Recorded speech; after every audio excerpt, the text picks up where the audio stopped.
The following is a presentation of the Mat Talk Podcast Network.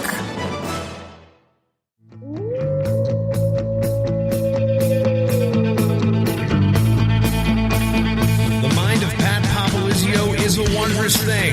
And for you Pac Wrestling fans, you'll get to go inside the mind of the Skip each and every episode here on the Pac Mentality Pop-Ins podcast. Now, here's your host, NC State Director of Athletics Digital Communications, Brian Reinhardt.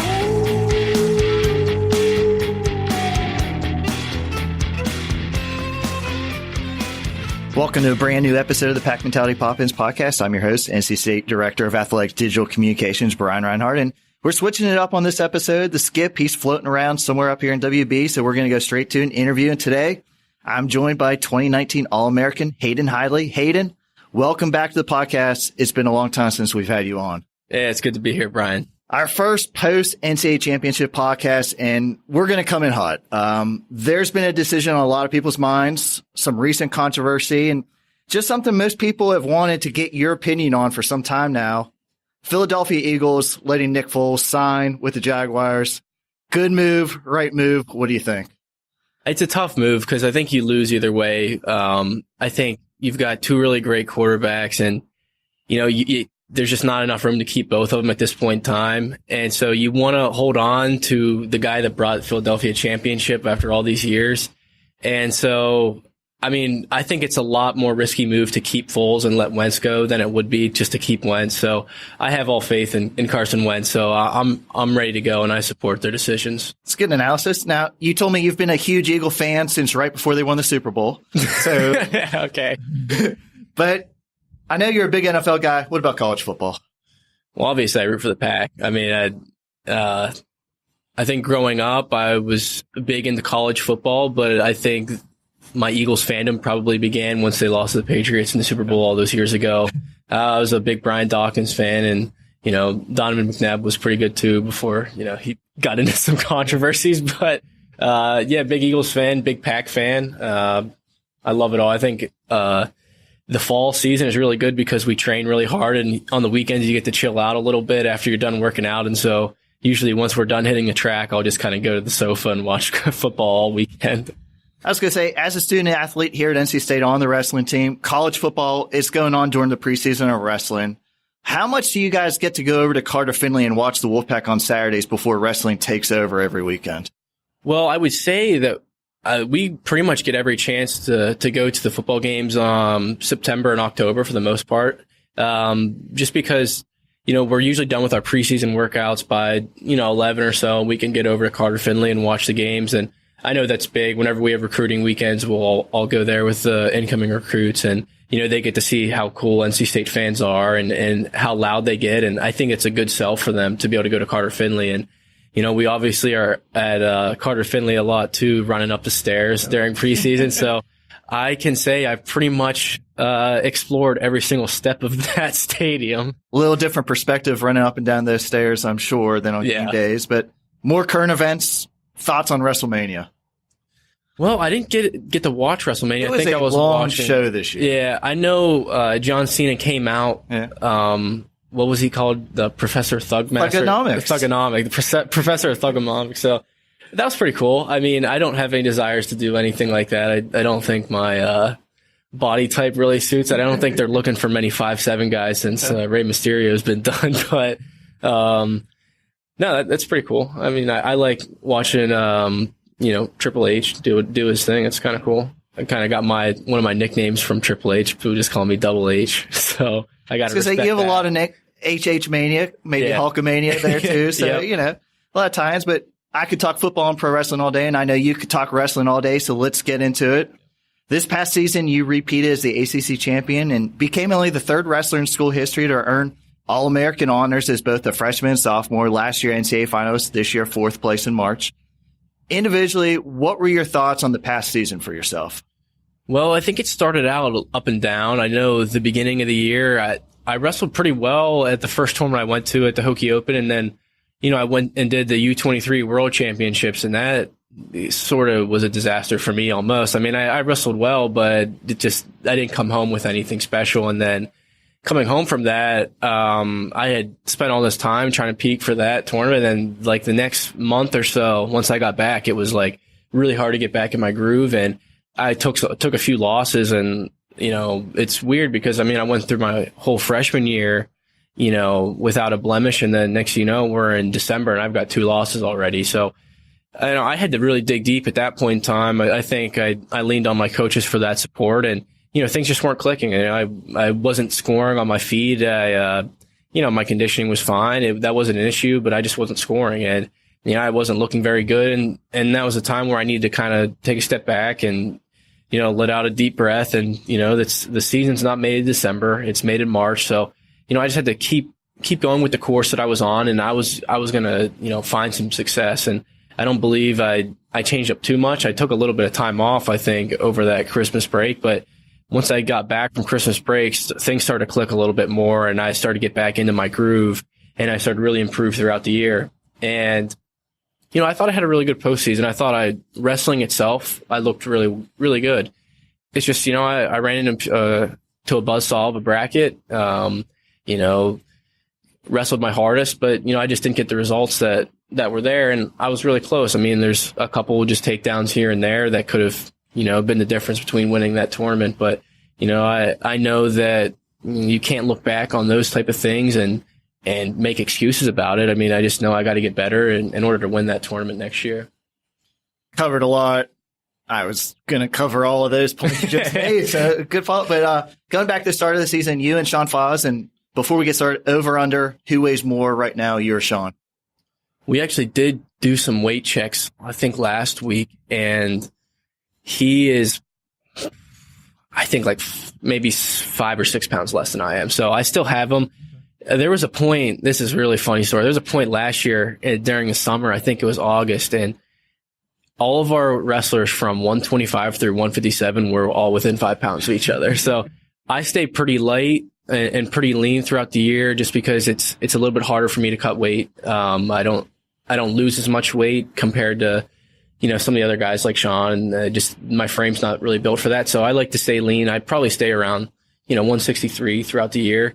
And Sean was obviously up in the 50s. Tariq was huge, up in the 50s. You know, the Morris brothers were right around my weight too, and Oliver was a little bit heavier than I was at that point. So we were all within about 5 pounds of each other. So it was a really good training environment. It's going to be somewhat similar right now. I think Tariq said bulk season is starting now. Yeah. They're all trying to catch up to you, I guess. Yeah, I guess so. But it's kind of cool because, you know, you don't usually see those guys in the season. You don't really practice with them. But now that Tariq's a little bit heavier, and it's a good, you know, mesh of training partners, you get a different feel. Besides that Italy trip with NC State last season, the trip to Romania for U23s, that was your first international trip for wrestling. And off the mat, how was the experience? Did you guys even get to take the time to experience Romania and its culture? A little bit. My mom went there, and she got to do a lot of touring.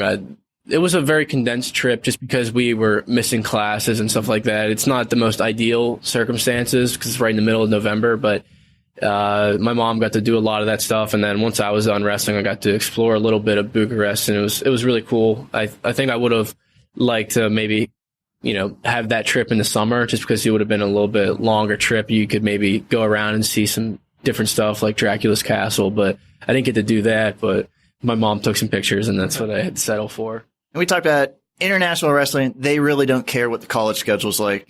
Looking back now, how hard was it for you and Sean? You guys kind of broke up your college season, had to do that, wrestling a different style, had to travel back. You suffered a little bit of an injury too that we really didn't talk about. Just how was that experience in your college season to do that while you weren't redshirting?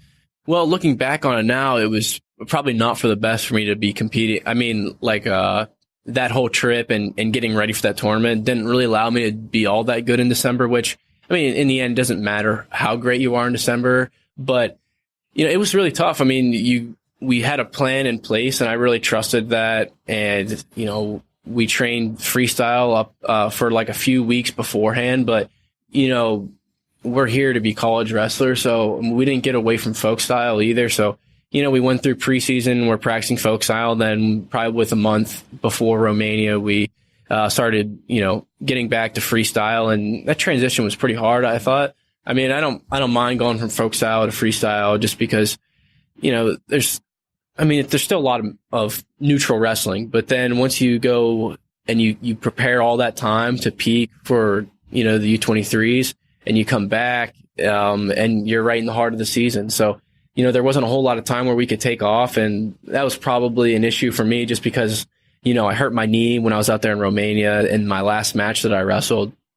And so I got back and I was trying to, get ready for the folk style season. And I don't want to say I jumped back into things too quickly. I think I just underestimated how hard it was going to be. And I think, my month of December probably showed that. You recovered, second ACC championship in as many seasons, and more importantly, an ACC team title as well, in addition to the regular season title. Both of those wins coming up at Virginia Tech. How satisfying was it to win the ACC championship as a team this season? It was really satisfying just because of, like my season had some ups and downs. We had some peaks and pits as a team. And so for us to be able to win not only the dual championships, but come around and win the overall championship, I mean, that's the goals that we set. Whenever we were having a rough stretch during the season, whenever we dropped that dual meet to pit, we had to really come together and realize what our goals were. And everybody in the room said they want to be an ACC dual champion and ACC team champion. So, what we were doing, I don't think lined up with those goals. And I think it took that loss for us to really kind of take a step back and focus on what we need to be doing. And I think that showed a lot about our team in that point in time. And, we knew that we would have a young team this year and we needed guys to step up. And I think we had a lot of guys, kind of break through in that moment and step up as leaders. And we had a really great stretch there. I mean, we beat UNC, Virginia Tech, and then went to ACCs. And, we didn't wrestle like lights out, but I mean, we wrestled good enough to win, obviously. And so that was a really cool stretch to be a part of. I think we grew a lot as a team in that point in time. And, we didn't get the results we were looking for at NCAAs as a team. But I mean, for how dire some of the things got during the year, I think, it was a pretty solid finish out to the season just because of where we were at one point. I joked about some controversy to start this podcast. So of course now we got to get into the NCAA championships and people just want to hear your opinion. Last year you got the number 1 overall seed going undefeated. This year you were 5th. I admit I'm very biased, but I thought that was a little low. And you don't seem like Kobe or Michael Jordan where it takes something to piss you off and you get motivated. But as wrestlers, do you guys care what seeds you are? What did you think of yours? Or did you just know it doesn't matter? Well, I know going into that whole bracket process, in my head, I'm like, all right, I'll probably be the 3 or the 4. I think there's probably a coin flip about what it's going to be. And then I saw the bracket. I'm like, 5. I had not even put that through my thought process. Like you think, I mean, like people always say like, I don't care what seed I get, but you're thinking about it because, you don't know who you're going to wrestle or things like that. So in my head, I was probably going to be the 3 or the 4 and I was fine with either one of them. And the 5th, I was like, okay, I mean, this is pretty much the same as being the 4 seed. I mean, if you think about it, it really is.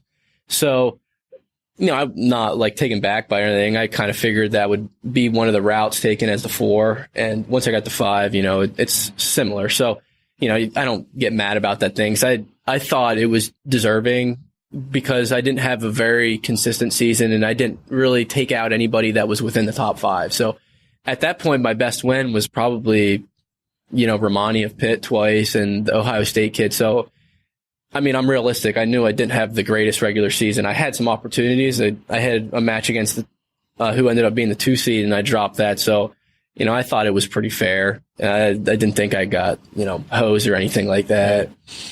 And just going right into that semifinal match with Jason Olf at Penn State, rematch of last year's final. So now that it has happened, do you like instant replay and challenges in college wrestling? Well, I mean, I'd be lying if I said that kind of whole match didn't play through my head because it does. I mean, every day you think about, all right, what exactly happened? What could I have done more? And I mean, I thought I wrestled lights out in that match. I thought I was doing really well. And even off the first whistle, he got into his best shot and I was able to scramble out of it. And I was like, if I am out scrambling Nolf right now, I mean, I'm going to win this match. And, the first period comes to a close and I'm in on a really good shot. And we get into another scramble again, and I'm kind of out scrambling him, and I'm thinking, all right, if I'm beating him at his best game, then I'm just going to win this match. And, the 5 seconds starts ticking down, and I get behind him on the waist, and I thought I had 2. And then they go to replay, and I think I understand what they called. I think it was, I got behind him, and they gave reaction time for him to get up because, I thought it was a rear standing position, and usually in rear standing, they don't give reaction time. So I'm thinking in my head, all right, I've got 2. But, whenever we started scrambling, I think the ref, thought that we weren't in rear standing, so he allowed reaction time.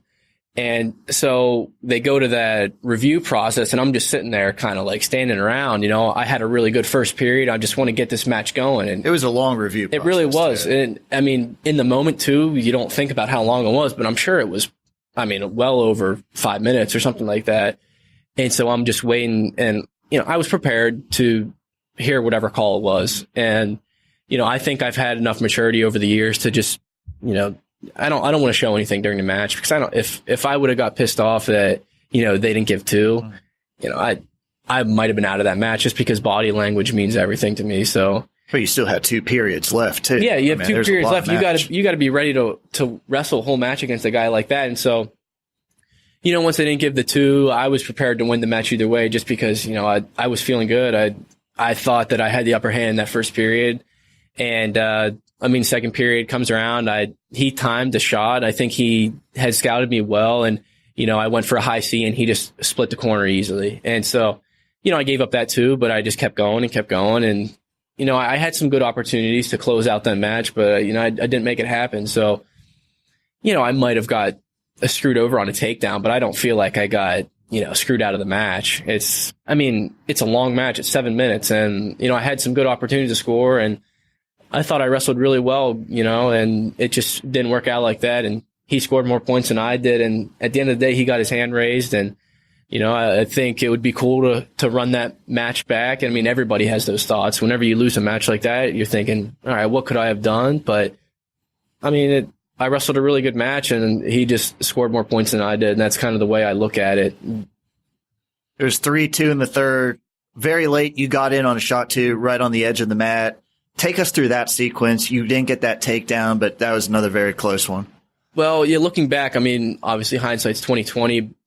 I think I should have maybe started my last push a little bit earlier. I think I know cross-country runners, they talk about their last kick that they go on, and sometimes they think about, man, I could have really started a little bit earlier in that. And so I think I started my last kick where I was just kind of going, all out, probably with like 20 seconds left. And, when I look back at that first period takedown, I was probably in on the leg with 30, 35 seconds left. And that's how long it took to take him down. And I probably should have accounted for that more. I think with Nolf, he's really tricky in that once you get to his legs, he can do a lot of different stuff and give you a lot of different feels. But I knew that if I could get to his leg, I thought I was going to score. I was pretty confident in that. It's just, I think looking back, I needed more time just because a guy like that, he's been in those situations. He's comfortable there. I think for my last kick, I should have started around 40, 45 seconds. I think I would have been in enough scoring positions where I could have got it at that point. But, I started my last kick around 20. I got into a leg at 15, and, he was able to kind of hold me out until the buzzer rang. You talk about starting late, some of your moves. How do you know in a tournament how much time's left? How aware are you of the clocks? Well, you've got an inner clock in your head. And for me, I think that's one of my strengths. I can keep a clock really well in my head. And obviously there's some stoppages. And every time I go out of bounds, I do check the clock. I think that's a fine thing to do. I never check the clock while I'm wrestling just because one, it shows weakness. And 2, you never know if a guy can catch you, splitting your eye out for a second, and he'll shoot and grab your ankle. So for me, I don't look at the clock during, but I kind of thought in my head I probably had around 20, 25 whenever I took that shot. That was my inner clock set. And then going back and looking at the match, I probably shot in at, 14 or 15. But, it's one of those skill sets that you kind of have to learn as you go on. And I think I've done a good job at that. But, I think the last time I checked the clock, it was probably at like 40 whenever we had a stoppage, and I kind of had that running in my head. You might get your shot back at him in freestyle this offseason. Does freestyle change the dynamic of this matchup between you two and what has been a good couple of matches at the last two NCAAs?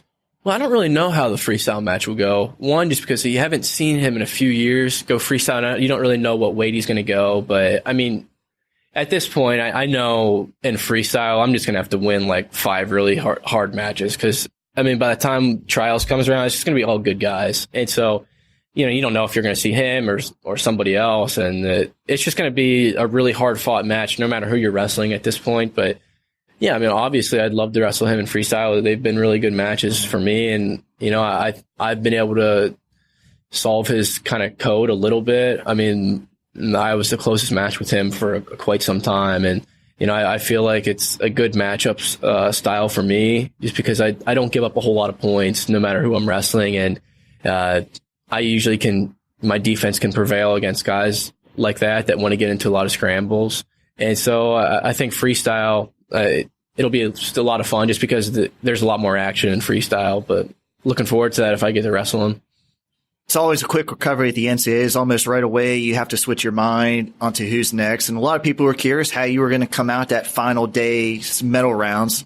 How long did that loss to no fester in you? And how long did you just go, all right, got to get moving next?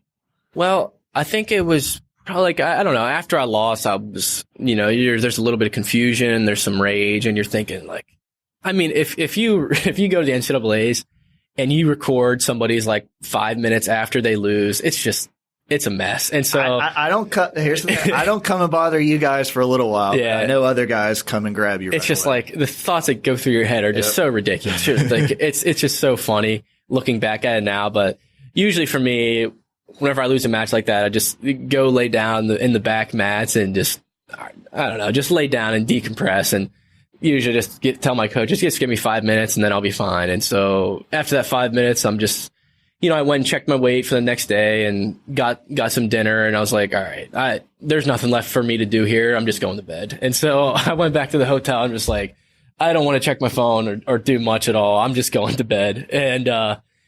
And woke up Saturday and I mean, it hurt. My body hurt, but I was just like, all right, I can think about my performance once I'm done with this. I've got 2 matches to win. And after that, I can look back and see where things went wrong. And, Saturday, I mean, I was warming up with Kevin and I'm thinking to myself, wow, my body feels terrible. And Pat comes up to me. He's like, how's it going, man? I'm like, it's going fine. My body just feels like crap. And so, I wrestled that first match and I looked really good, actually. I thought I wrestled phenomenal. And, you got the win over Deacon of Northwestern, advanced you to the 3rd place match. Yeah. And that, things were clicking in that match. I mean, I got to the 3rd period. I had a big lead and I went on bottom and then I was thinking he was going to cut me, but I mean, I was like, all right, if he's just going to keep riding me and not really make an attempt to turn, then I guess I'll just wait it out here on bottom. And so I was kind of saving some energy for that next match. And, I mean, I knew in the 3rd and 4th match, it's just going to be a war just because, I mean, every match with me and Pantaleo is just like hard to score, same body type. I was going to say, is there a better matchup of the same short, just cut guys than you and Pantaleo? Yeah, I think when it comes to like, I don't know, best statures in the NCAA, I think it's probably me and him are up to the top. And, obviously I take a lot of pride in being one of the strongest guys, but I mean, he's really strong too. And so I knew it was just going to be like a, 1 or 2 takedown match. And I went out and in my head, I'm just like, what? I don't have anything to lose here. I mean, I don't care if I get 3rd or 4th. I mean, at this point, it's not 1st. So I'm going to try to wrestle the best that I can, but I'm not going to try to wait it out and try to sneak the guy just because, I mean, I was just going to be aggressive and go out and try to, throw him and do whatever. And so went out in the 1st period, had a good throw attempt. And then you got close to that headlock. I did. And, there's some technical things that are tweaking, but I mean, he's just a strong guy. And, if I hit that a couple more times, I mean, if you have that situation play out, I might end up on top in some of those. But I mean, I got a little bit, had some gun fever after that. And I started throwing another headlock and that one was failed. And so, I put myself down in that point, but I wasn't worried. I mean, I just had to keep going forward and trying to make some shots and, they just didn't come. And so I I put myself out there. I tried to be, offensive and just didn't work out at that point. But I mean, I don't think I would feel any different if I got third or I got fourth. So it didn't really matter much to me. I didn't really think over that loss. Do you ever swear? Swear?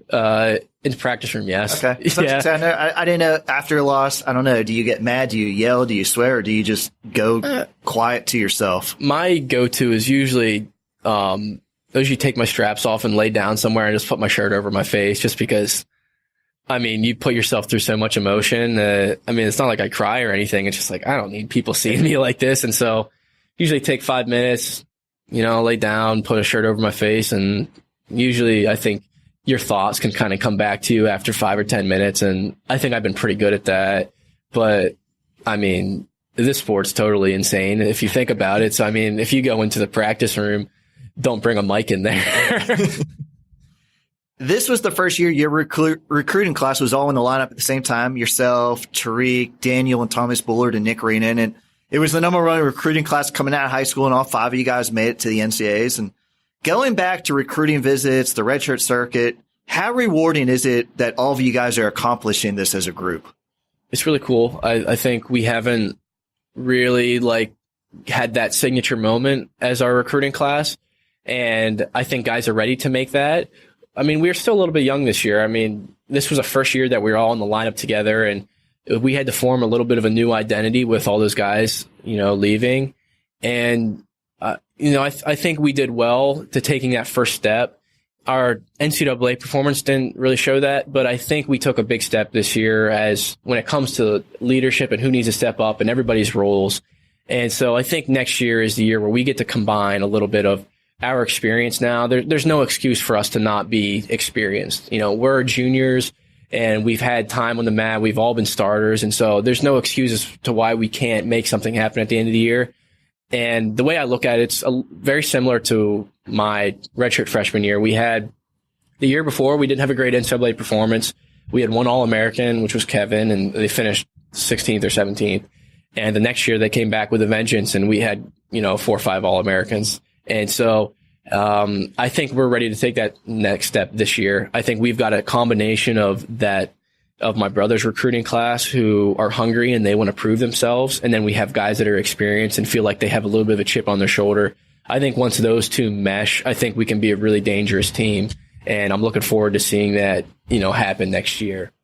Care to start any rumors, any movement in weight classes for you? No, no. I'm a very good size 157. Career 157? Yeah. Okay. Yep. I might be a little bit light for my weight class, but I'm the strongest guy, so I don't worry about weight a whole lot, and so 157 is good for me. And moving into the off season, it's already been a couple weeks since the NCAAs. What does your spring and summer look like in freestyle?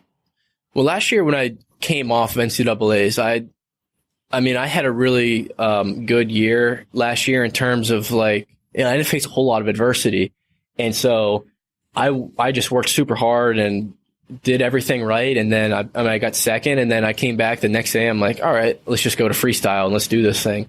And so I didn't realize the kind of toll that a season will take on your body. And so, I maybe took 2 or 3 days off and was back in the room getting ready for the US Open. Because at that point I hadn't qualified for trials, and I was like, all right, I lost at NCAAs. I might as well make a world team. And so I just went right back into it. And I got to a point where I was maybe 5 days out of the US Open. I wasn't even sure if I wanted to go there, because I was like, I spent 3 or 4 weeks training and it was awful. I looked terrible. I got out of NCAAs and thought that everything was just going to click the way it did. And, I go into practice and my body starts hurting. I start getting some some aches around my body, and my wrestling looked terrible. I was getting beat in the room all the time. And I was sitting down with the coach and I'm like, man, do I even want to do this? I feel like I just put myself, through too much this past few weeks, and I don't want to go out there and get embarrassed in Vegas. And the coaches were they were almost at the point where yeah, I don't think you should really do that. Just try to focus on U23s. But, I talked to my dad, and he's thinking, he tells me you're a lot better than you think you are. And, all your life you've just ran right to the challenge. And so you just got to go out and do it. And so I went to the Open, and I mean, I looked pretty good. I got second, and I got a lot of good experience from that, and then turned around and went to the trials, turned around, went to U23s. And so at that point, I was totally cooked. I think in that 3-match series against Deacon, the fact that I was able to pull through in that match 3, I don't know. That was not technique. There was not skill involved. It was just pretty much just grit. And I just didn't want to do all this work that off season to lose there. And so this year I'm in a little bit different position. I've qualified for the trials. And so, I mean, I don't want to go to the Open again. I don't want to put myself through that like what I did last year. And so right now I'm just, I'm getting back into things. I'm not going crazy, kind of like I have been in the past. I'm just trying to peak for the World Team Trials. And so that's a really cool feeling to have, because I felt like last year I was a little bit rushed in my preparation. You spend all these months doing folk style, and then you go to the Open, and these guys have been wrestling freestyle for years. And so, I mean, it was a tough challenge for last year, but I learned a lot. And, I feel like I'm in a better spot this year to peak at trials. And like you said, you've already qualified for the World Team Trials because you were on the U23 World Team. And growing up in Pennsylvania and just all of your USA wrestling experience prior to now, how big of a deal is it for Reynolds Coliseum to be hosting the World Team Trials in May? It's really cool. I think growing up in Pennsylvania, I mean, wrestling's all year round sport. No matter where you go in each month, there's always going to be tournaments everywhere. And I think with Raleigh hosting, I think that's a big step for our program. And just being able to showcase that, yeah, we're a really great wrestling environment. And if we get a good turnout, they might consider us for an NCAA championships in the future.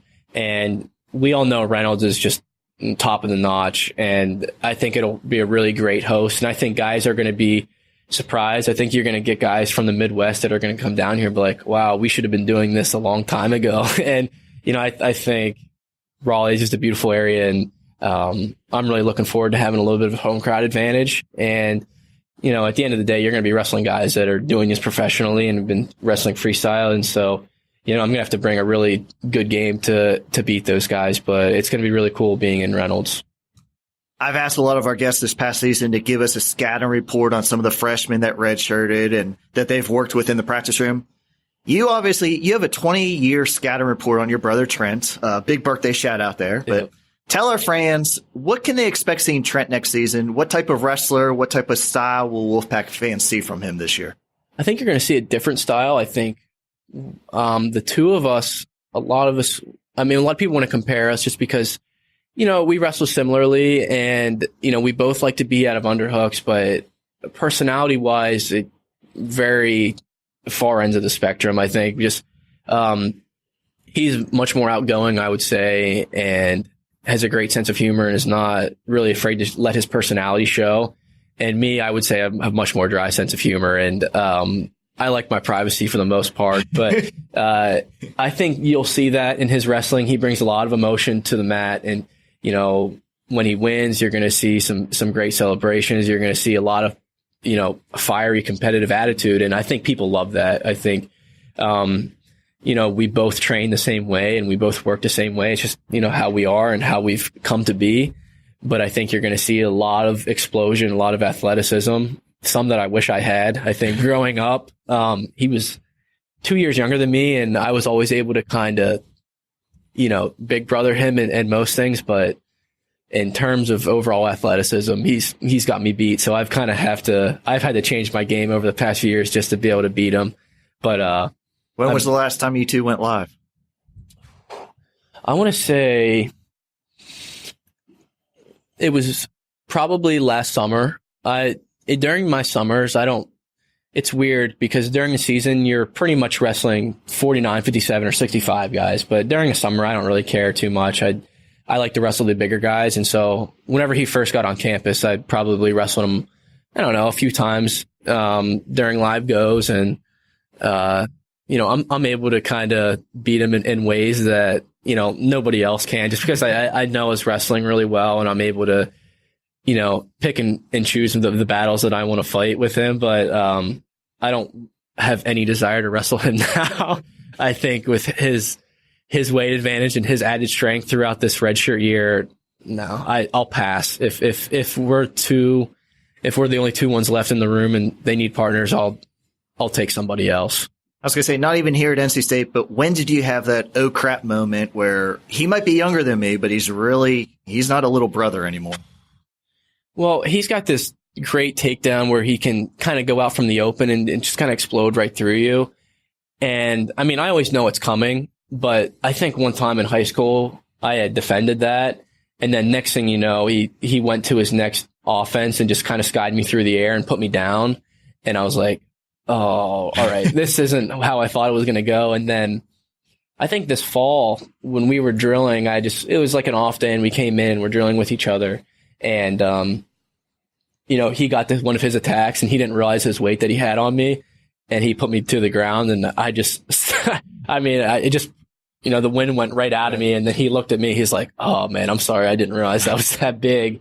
And so whenever we drill together now, it's usually more of like a spar, like where he's given some kind of percentage and I'm using my weight just because, there's a big disadvantage now in terms of that. What's it? You have 30 pounds on you right now? Yeah, probably 30. And I'll get you out of here in this. I saw it advertised this weekend. You're going to go help a free clinic in Greensboro. How much fun do you have working those kind of events in the NC State summer camps, interacting with kids? They all know who you are now. Yeah, it's really cool that they know who I am, and obviously it's not always been like that. I think when I first came to NC State and I was working that summer camp, I remember the little kids just got on me just because they didn't know who I was, and I was just like one of the red shirts, and like those little kids can be ruthless sometimes, and I can specifically remember these kids just like untying my shoelaces all the time, and it just used to drive me absolutely nuts. And these kids would get in like groups of 5 or 6 and just jump on my back, and at that point, there's not much you can do. And it's not like you're going to, go full torque on a bunch of like 10-year-old kids. And then, the funny thing is the next summer I come in to run these camps, not one kid's is screwing with me after they, kind of know my name. And I love working with kids, and I might be a little bit more quiet, but I feel like I'm a really good teacher. And I like going around North Carolina and spreading the word about wrestling just because there's so much untapped potential here.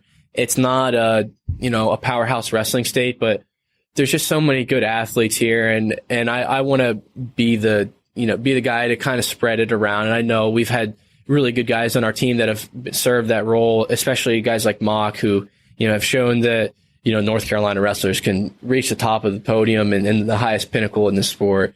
And so, for me, I'm always willing to give my time and on the weekends and whenever I have some time off. I have a good relationship with Dark Horse Wrestling Club in Charlotte, and so I'm there quite a bit, and I've got to form relationships with those kids and their parents, and it's an awesome setup here in North Carolina. It's growing, very rapidly, and, I think NC State's been a big part of that, and so I'm glad to be a part of that too. Two very different styles when it comes to camp counselor. Who's better, you or Renan? Renan knows how to implement scare tactics in kids. He tries to make himself out to be more mean of a person than he actually is. I think for the guys that know Renan, we know that deep down he wants best for everybody. He keeps a very jagged appearance on the outside, and it's just, I think that's his sense of humor, and it's funny to see him work with kids just because the first moment that he starts yelling around to get the drill started, these kids just look at him like a deer in the headlights and they just start sprinting to do whatever he says. And it's like, for the rest of us, we just look at him and laugh just because we know that they have no idea about this guy. Hayden is glad, great to catch up with you after a workout. In season's always exciting, but the World Team Trials only a few weeks away in Reynolds. A lot of people are going to be watching. Good luck to you and all of your teammates as you guys go in this next freestyle. Thanks so much, Brian. Thank you for having me on. And I want to thank everybody for listening today. This is your Pack Mentality Pop-Ins podcast covering all things NC State wrestling. Until next time, Wolfpack wrestling fans, go Pack. The